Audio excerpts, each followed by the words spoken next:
আমি মুক্তিযুদ্ধ দেখিনি, কিন্তু আমি পদ্মা সেতুর উদ্বোধন দেখি। বাজারে আমার একটা দুর্নাম আছে, আমি খুব মামলা টামলা করি। এই গভর্নমেন্ট বা এই সামনে কোনো গভর্নমেন্ট যদি আনপপুলার হয়ে যায়। বইমেলার প্রথম দিন বাংলা একাডেমিতে স্থাপন করা শেখ হাসিনার ছবিযুক্ত ডাস্টবিনে ময়লা ফেলার কয়েকটি ছবি নিজের ফেসবুকে শেয়ার করেছিলেন প্রধান উপদেষ্টা প্রেস সচিব শফিকুল আলম। তার সেই ফেসবুক পোস্টটি সামাজিক যোগাযোগ মাধ্যমে ভাইরাল হয়ে পড়ে এবং এর পক্ষে বিপক্ষে কথা বলেন অনেকেই। ভেতরে ভালো থাকতে হলে মাঝে মধ্যে আমাদের বিশেষজ্ঞদের পরামর্শ নিতে হয়, ডাক্তারদের। সেই পোস্টে কটাক্ষ করে ফেসবুকে পাল্টা একটি পোস্ট করেন জনপ্রিয় কথা সাহিত্যিক হুমায়ুন আহমেদের স্ত্রী মেহের আফরোজ শাওন। সেখানে প্রেস সচিবের পোস্টের সমালোচনা করেন তিনি। তবে এবার শাওনের সেই সমালোচনার জবাব দিয়েছেন প্রেস সচিব শফিকুল আলম।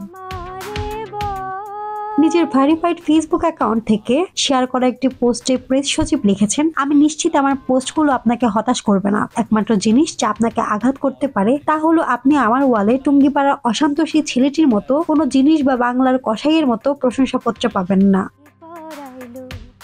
ফেসবুক পোস্টে প্রেস সচিব লেখেন, মেহের আফরোজ শাওন আমার ফেসবুক ডায়েরি পড়েছেন, এটা ভালো লাগছে। আমার খুব ভালো লাগছে যে কেউ একজন আমার প্রতিটি লাইন মনোযোগ সহকারে পড়ছে। আমি লিখতে ভালোবাসি এবং যখন দেখি অনেক মানুষ আমার ডায়েরির লেখা পড়ছে তখন ভালো লাগে।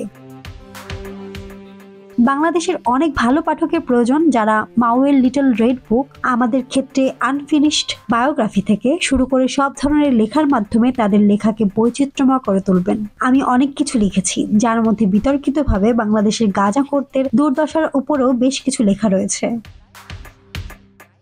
আমার ফেসবুক ওয়ালে সবাইকে স্বাগত।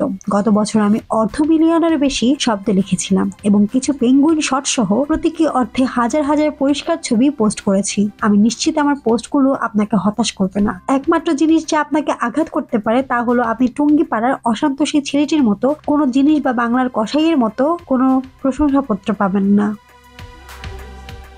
মাহমুদ আঞ্জুম বৃষ্টি, ডেস্ক রিপোর্ট, কথা কম।